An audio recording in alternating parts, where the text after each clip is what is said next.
حضرت موسیٰ علیہ السلام ایک دن جنگل جا رہے تھے کہ انہوں نے ایک چرواہے کی آواز سنی۔ وہ اونچی اونچی کہہ رہا تھا، اے میرے جان سے پیارے خدا، تو کہاں ہے؟ میرے پاس آ، میں تیرے سر میں کنگھی کروں، جوئیں چنوں، تیرا لباس میلا ہو گیا ہے تو دھوؤں، تیرے موزے پھٹ گئے ہوں گے تو وہ بھی سیوں، تجھے تازہ تازہ دودھ پلاؤں، تو بیمار ہو جائے تو تیری تیمار داری کروں۔ اگر مجھے معلوم ہو کہ تیرا گھر کہاں ہے تو تمہارے لیے روز گھی اور دودھ لایا کروں۔ میری سب بکریاں تم پر قربان۔ اب تو آ جا۔ حضرت موسیٰ علیہ السلام اس کے قریب گئے اور کہنے لگے، ارے احمق، تو یہ باتیں کس سے کر رہا ہے؟ چرواہے نے جواب دیا، اس سے کر رہا ہوں جس نے تجھے اور مجھے پیدا کیا، یہ زمین آسمان بنائے۔ یہ سن کر حضرت موسیٰ علیہ السلام نے غضبناک ہو کر کہا، ارے بدبخت، تو اس بے ہودہ بکواس سے کہیں کا نہ رہا، بجائے مومن کے تو کافر ہو گیا۔ خبردار، ایسی بے ایمانی اور فضول بکواس بند کر، تیرے اس کفر کی بدبو ساری دنیا میں پھیل گئی۔ ارے بے وقوف، یہ دودھ لسی ہم مخلوق کے لیے ہے، کپڑوں کے محتاج ہم ہیں۔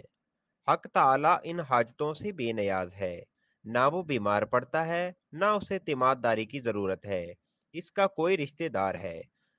توبہ کر اور اس سے ڈر۔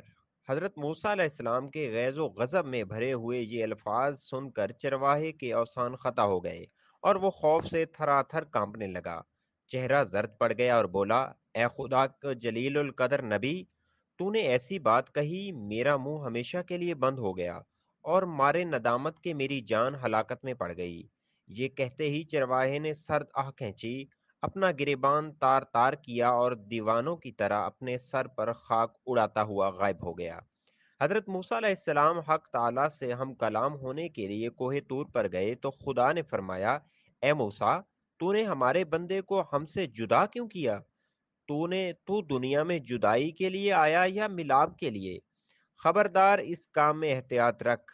ہم نے اپنی مخلوق میں ہر شخص کی فطرت الگ بنائی ہے اور ہر فرد کو دوسروں سے جدا عقل بخشی ہے۔ جو بات ایک کے حق میں اچھی ہے وہ دوسرے کے لیے بری ہے، ایک کے حق میں تریاق کا اثر رکھتی ہے وہی دوسرے کے لیے زہر کا، ایک کے حق میں نور اور دوسرے کے حق میں نار۔ ہماری ذات پاکی ناپاکی سے مبرہ ہے۔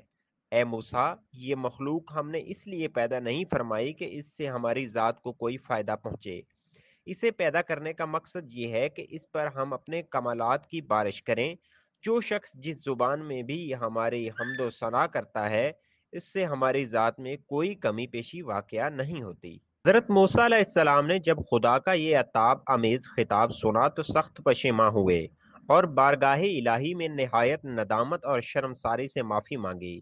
پھر اسی اضطراب اور بے چینی میں اس چرواہے کو ڈھونڈنے جنگل میں گئے، صحراؤ بیابان کی خاک چھان ماری، پر چرواہے کا کہیں پتہ نہ چلا۔ اس قدر چلے کہ پیروں میں چھالے پڑ گئے، لیکن تلاش جاری رکھی۔ آخر آپ اسے پا لینے میں کامیاب ہوئے۔ چرواہے نے انہیں دیکھ کر کہا، اے موسیٰ، اب مجھ سے کیا خطا ہوئی ہے کہ یہاں بھی آ پہنچے؟ حضرت موسیٰ علیہ السلام نے جواب دیا، اے چرواہے، میں تجھے مبارک دینے آیا ہوں۔ تجھے حق تعالیٰ نے اپنا بندہ فرمایا اور اجازت عطا کی ہے کہ جو تیرے جی میں آئے بلا تکلف کہا کر۔ تجھے کسی ادب و آداب، قاعدے ضابطے کی ضرورت نہیں۔ تیرا کفر اصل دین ہے اور دین نور جاں۔ تجھے سب کچھ معاف ہے، بلکہ تیرے صدقے میں تمام دنیا کی حفاظت ہوتی ہے۔ چرواہے نے آنکھوں میں آنسو بھر کر کہا، اے پیغمبر خدا، اب میں ان باتوں کے قابل ہی کہاں رہا ہوں کہ کچھ کہوں؟ میرے دل کا خون ہو چکا ہے، اب میری منزل بہت آگے ہے۔ تو نے ایسی ضرب لگائی ہے کہ ہزاروں لاکھوں سال کی راہ طے کر چکا ہوں، میرا حال بیان کے قابل نہیں، اور جو کچھ میں کہہ رہا ہوں اسے بھی میرا احوال مت جان۔ مولانا رومی اس حکایت سے ما حاصل یہ نکالتے ہیں کہ اے شخص، جو تو حق تعالیٰ کی حمد و ثنا بیان کرتا ہے، کیا سمجھتا ہے تو ابتدا سے انتہا تک ناقص اور تیرا حال و کال بھی ناقص؟ یہ محض اس پروردگار رحیم و رحیم کا کرم ہے کہ وہ تیرے ناقص اور گندے تحفے کو قبول فرماتا ہے۔ اگر آپ کو ہماری ویڈیوز اچھی لگی ہیں تو پلیز شیئر کریں اور ہمارا چینل سبسکرائب کر کے بیل آئیکن کو پریس کریں۔